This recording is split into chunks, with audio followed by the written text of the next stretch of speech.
This video today I'm going to compare the Divergent trilogy to the 50 Shades trilogy. Both of these sets of movies are based on books of the same name. The difference is I have actually read at least the first Divergent book before. I'm not 100% sure if I've read the second book, Insurgent. I think I did. I know I haven't read the third book. I've only actually seen the first two movies. I haven't even rewatched them any time recently. The last time I saw them was years back. I can't remember exactly when. I haven't watched any of the 50 Shades movies, and just watching YouTube videos about them, I'm like, ooh, no, I'm not going to watch these movies because they make me uncomfortable. They are offensive for me. I have moral issues with what is shown in these movies, the message they send, which is just a horrible one. I don't think the Divergent movies are well done, but they're not offensive to me the way that 50 Shades is.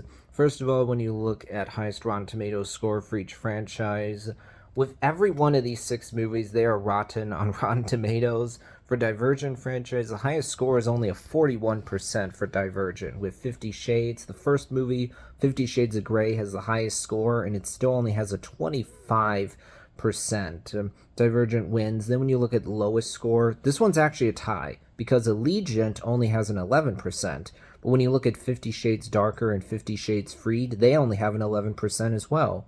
Then when you look at average, here Divergent is going to win, but it still has a pretty bad average of only 26. But that's a bit higher than 50 Shades, which only has an average of 15.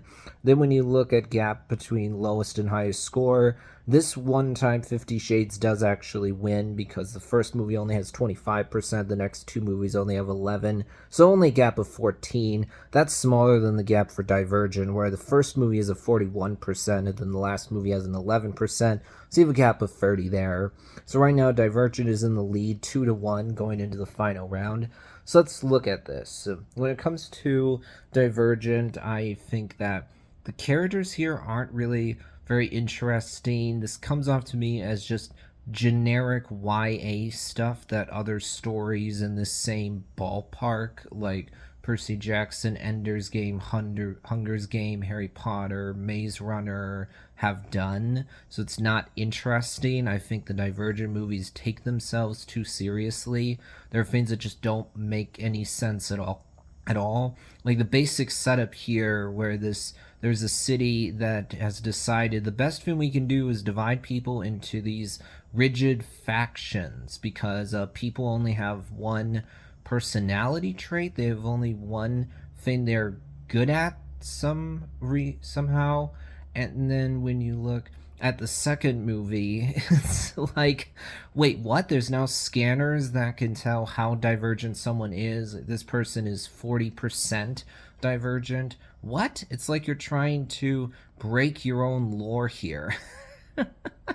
I think that the Divergent movies are bad, but when it comes to 50 Shades, the reason why I find this to be just flat out offensive is that these movies glamorize and romanticize domestic abuse. I think that is a shockingly irresponsible thing that the filmmakers did here. If you look at the relationship between Anna and Christian, oh yikes, it is deeply unhealthy, toxic, abusive. If you just think for even a moment about Christian's actions in the first movie, you're like, wow, this guy literally goes step by step through the process that cult leaders use to brainwash people, as YouTubers have broken down before. There's so many problems here. This is so creepy. And you have a main character that is written to be so incredibly dull, where there's so little to her character. She has so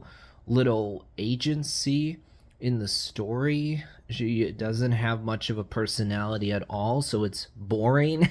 And honestly, I think the pitch meeting for 50 Shades of Grey does a great job of making fun of how little plot there is in these movies, especially the second and the third one. So little happens to the point where Ryan George covered all three movies in only one video because so little happens in the second and third movie. You can just summarize it in 2 seconds.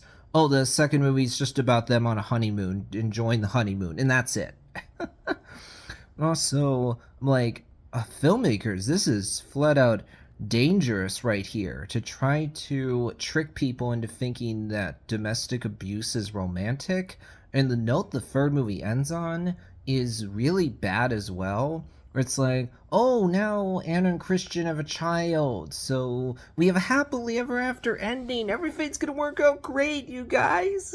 I'm like, filmmakers, do you realize the message you're sending here? Do you realize that you're telling the audience, hey, people watching our movie, if there's someone that is treating you badly, that is abusing you or gaslighting you, you know what you should do? Don't leave them. Just stick around and fix them, because you can fix them and that'll suddenly correct years of bad behavior. That'll suddenly correct repeated abuse. Ooh, that's a really, really bad message to send that is so deeply untrue.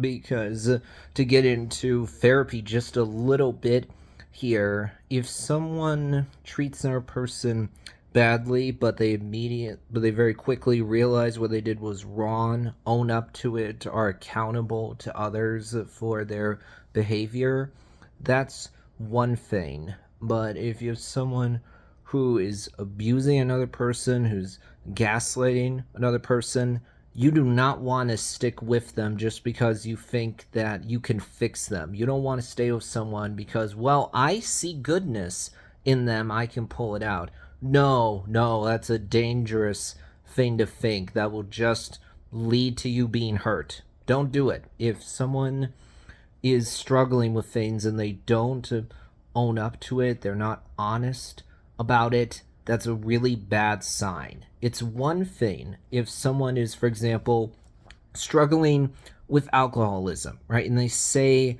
immediately, I have struggled with this before, but I am going to AA meetings, I'm trying to get better. Okay, they're upfront about it, they're honest. But if someone is yelling, smashing beer bottles against the wall, and then you get together with them and they say, okay, now I'll go to AA meetings. Not good. Oh, this one's very easy for me. Divergent is the winner. That'll be it for now.